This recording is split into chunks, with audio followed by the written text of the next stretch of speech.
तो भाई हम लोग बिहार बोर्ड के अंतिम फेज में चल रहे हैं और ये लास्ट का टाइम है। हम लोग के पास 60 से 75 दिन के करीब बचे हुए हैं। और ये ऐसा टाइम है जिसमें डिसाइड होता है कि कुछ हो सकता है, बहुत कुछ हो सकता है, बहुत कुछ बदल सकता है। और कुछ ऐसे स्टूडेंट्स हैं जो बहुत ज़्यादा डिमोटिवेट है इस बात को लेके कि अब कुछ नहीं हो सकता है। तो ये वीडियो खास कर उन लोगों के लिए है। इसमें जो मोस्ट इम्पोर्टेंट टॉपिक्स हैं, फिजिक्स, केमिस्ट्री, मैथमेटिक्स और हिंदी इंग्लिश पे भी हम थोड़ा चर्चा कर लेंगे।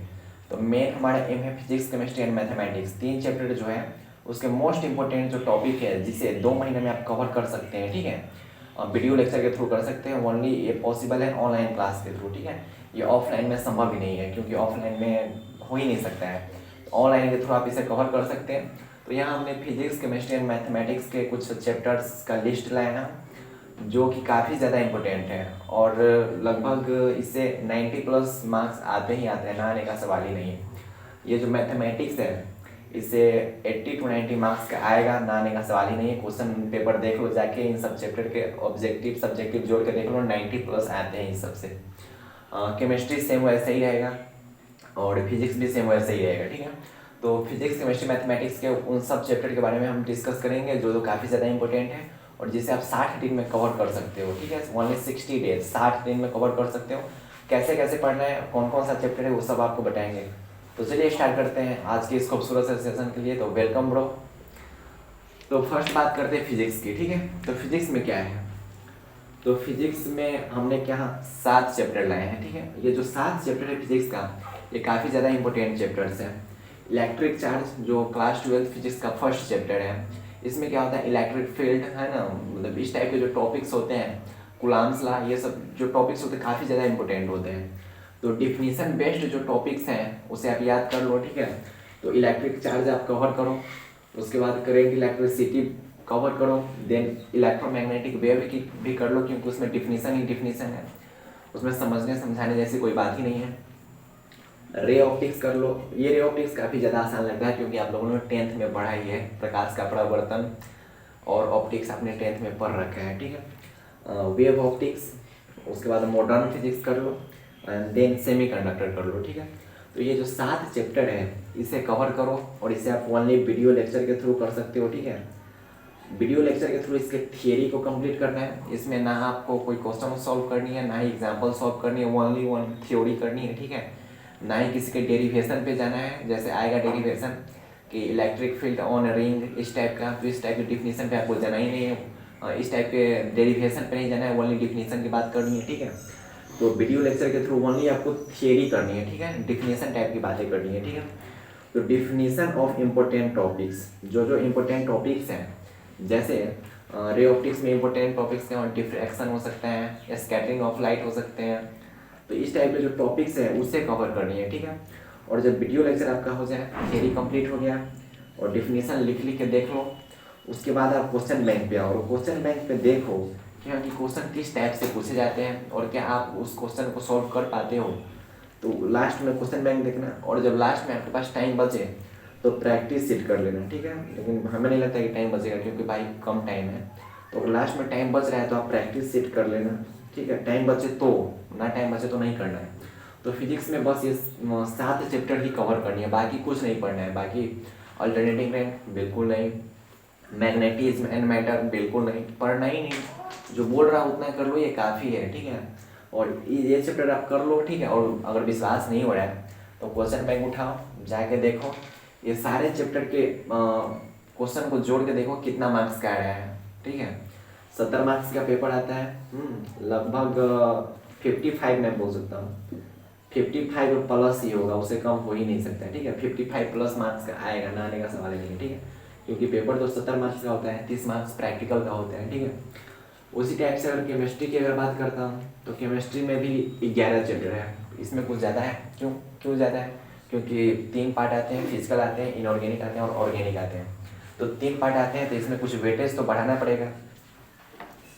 तो फिजिक्स तो केमिस्ट्री में ना फिजिकल केमिस्ट्री पर ज़्यादा ध्यान देना चाहिए। क्यों ज़्यादा ध्यान देना चाहिए, क्योंकि इससे सबसे ज़्यादा क्वेश्चन आते हैं और थ्योरी बेस्ड क्वेश्चन होते हैं। ठीक है, इसमें ज़्यादा माइंड नहीं लगाना होता है, आपको याद करना होता है। आप सॉलिड स्टेट कर लो, सॉल्यूशन कर लो, केमिकल काइनेटिक्स कर लो, इलेक्ट्रोकेमिस्ट्री कर लो, सरफेस केमिस्ट्री कर लो, तो ये 5 चैप्टर हो गए किसके, फिजिकल के हो गए, ठीक है। ये जो 5 चैप्टर है वो किसके हो गए, फिजिकल के हो गए। बस फिजिकल में 5 ही करो, उसके अलावा शायद है भी नहीं, और वो भी तो करो ही मत, छोड़ दो। जितना बोल रहा हूँ उतना ही करो, ज़्यादा पढ़ना ही नहीं है, ठीक है। उतना ही पढ़ो ना भाई, रहता नहीं फैलाना है।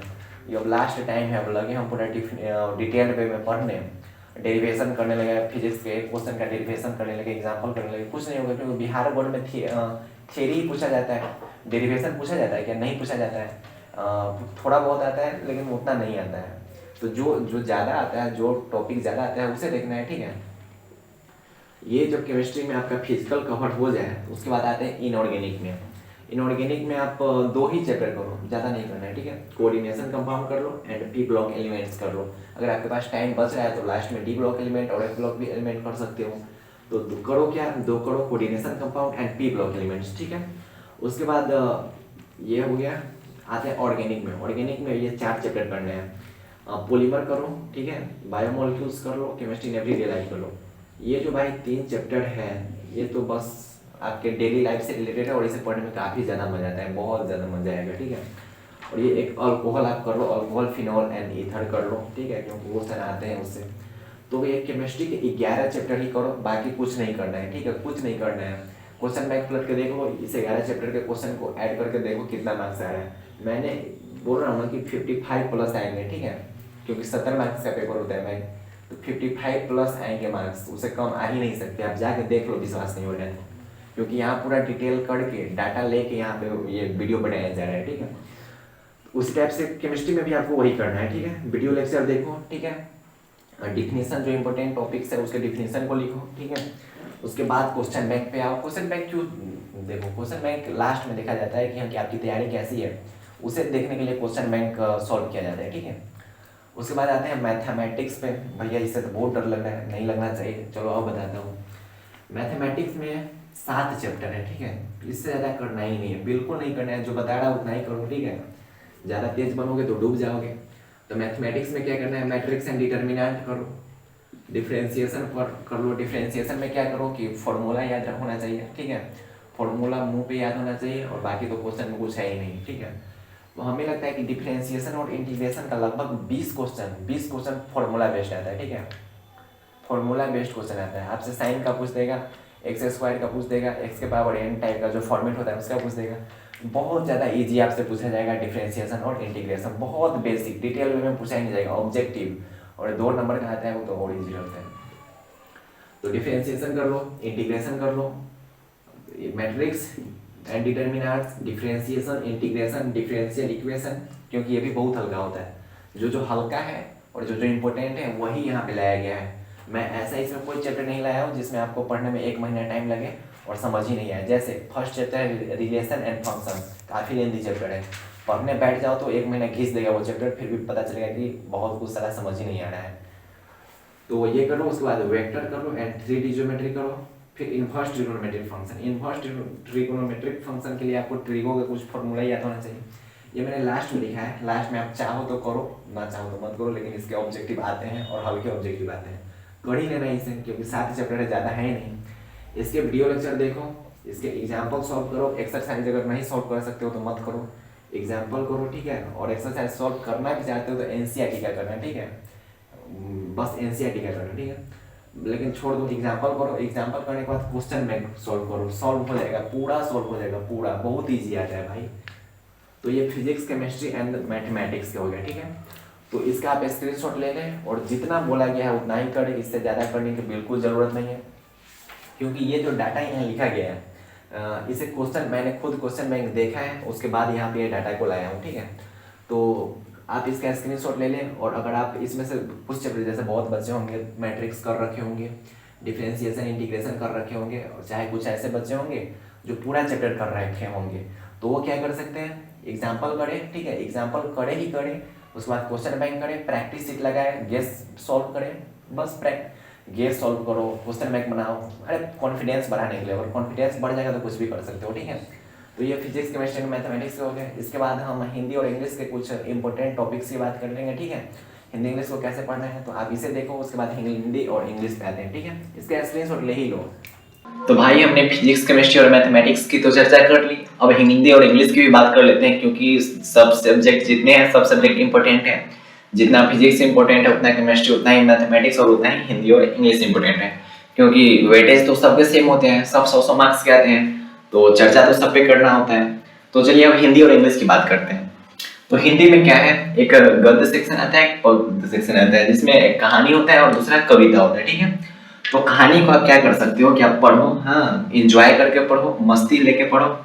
उसके बाद जब कहानी आप पढ़ लेते हो, जीवनी याद करना पड़ेगा, क्योंकि कौन लेखक कब जन्म लिए हैं, क्या कब हुआ है, वो सब तो याद करना पड़ेगा। उसके बाद ऑब्जेक्टिव जितने भी है, उस ऑब्जेक्टिव को क्या करना होगा आपको, देखना पड़ेगा, ठीक है। जब आप कहानी पढ़ ले तो उसके बाद कोई एक चीज उठाओ, उससे ऑब्जेक्टिव देखो, सब ऑब्जेक्टिव सॉल्व हो जाएगा, ठीक है। देन सब्जेक्टिव लिखने की कोशिश करो, ठीक है। तो कहानी में क्या करना पड़ेगा आपको, पढ़ाई पहले करनी पड़ेगी, फिर ऑब्जेक्टिव करो, उसके बाद सब्जेक्टिव करो, ठीक है। कविता में क्या होता है, अर्थ को समझना पड़ता है, क्योंकि कविता का जो भाषा होता है वो अलग भाषा में होता है, तो उसके हिंदी अर्थ को आपको समझना पड़ेगा, ठीक है। तो आपको पहले अर्थ समझना पड़ेगा, अर्थ अगर समझ गए, उसके हिंदी अर्थ को समझ गए, तो ऑब्जेक्टिव जाओ सॉल्व करो, सब ऑब्जेक्टिव सॉल्व हो जाएंगे अगर अच्छे से सॉल्व करे हो तो। देन सब्जेक्टिव करो, ठीक है। उसके बाद पत्र आते हैं, तो पत्र लेखन और आवेदन लेखन आपको ध्यान देनी होगी कि कैसे लिखा जाता है, उसका रूप रंग कैसा होता है, वो बहुत ज्यादा इंपॉर्टेंट होता है, ठीक है। तो इसमें देखना पड़ेगा रूप रंग कैसा होता है, इस पे मैंने एक वीडियो बना रखा है, आप पत्र लेखन मेरे चैनल पे जाकर देख सकते हो, ठीक है। उसके बाद निबंध आपको देखना पड़ेगा कि हम निबंध में किस किस शब्द का यूज करें, ताकि जो कॉपी आपके जो चेक कर रहे हैं वो काफी ज्यादा प्रभावित हो आपके। उसके बाद संक्षेपण आते हैं, और व्याकरण की बात करता हूँ तो व्याकरण में बहुत ज्यादा चैप्टर पढ़ने की जरूरत नहीं है, ये जो मैं चैप्टर बता रहा हूँ बस यही इसी सब चैप्टर को आप कंप्लीट करो। समास कर लो, उपसर्ग कर लो, प्रत्यय कर लो, विलोम, संधि, पर्यायवाची, विशेषण और संज्ञा, ये जो 7 चैप्टर है बस इतना ही चैप्टर कंप्लीट करो, इससे ज्यादा कुछ करने की जरूरत नहीं है, बहुत बढ़िया स्कोर कर जाओगे हिंदी में, ठीक है। उसके बाद आते हैं इंग्लिश पे, ठीक है। तो हिंदी हमने इतना डिस्कस कर लिया,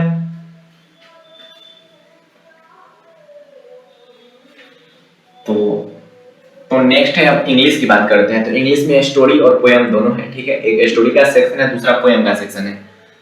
तो भाई स्टोरी में क्या करना पड़ेगा कि पढ़ो उसे, ठीक है, उसके हिंदी को समझो, इंग्लिश पढ़ो उसके हिंदी को समझो, पूरे कहानी को अपने माइंड में सेटअप कर लो, ठीक है। उसके बाद ऑब्जेक्टिव जाओ, देखो, सॉल्व करो, गर्दा उड़ा दो। उसके बाद सब्जेक्टिव बनाओ, खुद से लिखने की कोशिश करो। तो सेम जो पोएम में करना है वही स्टोरी में करना है कि पढ़ के उसके हिंदी अर्थ को समझना है, उसके ऑब्जेक्टिव को कंप्लीट करना है, उसके सब्जेक्टिव को कंप्लीट करना है। और ये ग्रामर की अगर मैं बात करूँ तो ग्रामर में आपको जो जो चैप्टर मैं बता रहा हूँ बस उसी चैप्टर को कंप्लीट करो, ये इनफ है, इससे ज्यादा आपको कुछ करने की जरूरत है ही नहीं। टेंस कर लो, वॉइस कर लो, प्रीपोजिशन कर लो, आर्टिकल कर लो, नरेशन कर लो, स्पेलिंग करेक्शन कर लो और मॉडल्स कर लो।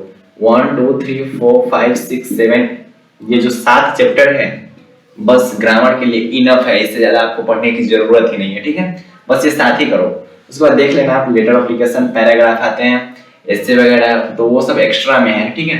तो ध्यान यहाँ क्या देना है कि स्टोरी को पढ़ के समझना है, उसके ऑब्जेक्टिव को करना है, सब्जेक्टिव को कवर करना है, और ग्रामर में जो जो चैप्टर मैं बताया हूँ बस उसी को कंप्लीट करना है, उससे ज्यादा कुछ करना ही नहीं है, ठीक है। टेंस करो, वॉइस करो, प्रीपोजिशन करो, आर्टिकल करो, नरेशन करो, स्पेलिंग करेक्शन करो, मॉडल्स करो। तो ये हमारा जो वीडियो है उसमें हमने physics, chemistry, mathematics, Hindi, English सबकी बातें कर ली है। तो ये 60 दिन जो आपके लास्ट जो 60 दिन है, इस 60 दिन में आप इसे कंप्लीट कर सकते हो। अगर शुरू से भी स्टार्ट करोगे तो जी जान लगा दोगे तो मैं पक्का बोल रहा हूँ कि आप इसे कर जाओगे, ठीक है, बढ़िया से कर जाओगे। तो करना क्या है कि जो लास्ट के 60 दिन में है बस इन्हीं चैप्टर को पढ़ना है, पूरा डिटेल पे पढ़ना ही नहीं। और जो जो स्टूडेंट पढ़ चुके हैं इस सब चैप्टर को उनके लिए मैं एक रिवीजन कैसे करें, ठीक है, उस पर एक वीडियो लाने जा रहा हूँ। तो जो जो नहीं पढ़े हैं और कुछ कुछ चैप्टर जो पढ़ चुके हैं, कुछ कुछ बाकी है, और या फिर जो कुछ ऐसे स्टूडेंट होंगे जिसमें ग्रामर के ये जो सारे चैप्टर नहीं पढ़े होंगे, तो जो जो उनका बचा हुआ है वो पढ़ लो भाई, ठीक है। तो पढ़ाई करते रहो और मचाते रहो, और 60 दिन जो बचे उसमें जी जान झोंक दो, गर्दा उड़ा दो। ये बिहारी लैंग्वेज है, कोई बात नहीं, हम लोग बिहारी है, प्राउड टू बी बिहारी। तो मचा दो, ठीक है, और पढ़ाई करते रहो। All the very best. बस ये ध्यान रखना है कि कितने चैप्टर कंप्लीट करना है, इससे ज्यादा कुछ नहीं करना है। बहुत बच्चे ये बोल रहे होंगे भैया फिजिक्स में 7 चैप्टर, केमिस्ट्री में 7 चैप्टर, सॉरी केमिस्ट्री में 11 चैप्टर, मैथ में 7 चैप्टर, इतना से हो जाएगा क्या? विश्वास रखो, हो जाएगा, ठीक है। विश्वास नहीं हो रहा है तो क्वेश्चन बैंक पलट के देख लो, सब कुछ पता चल जाएगा, ठीक है, क्रिस्टल क्लियर है, ठीक है। तो पढ़ाई करते रहो। All the very best. मिलते हैं फिर एक नए धमाकेदार वीडियो के साथ, तब तक okay bye bye, take care.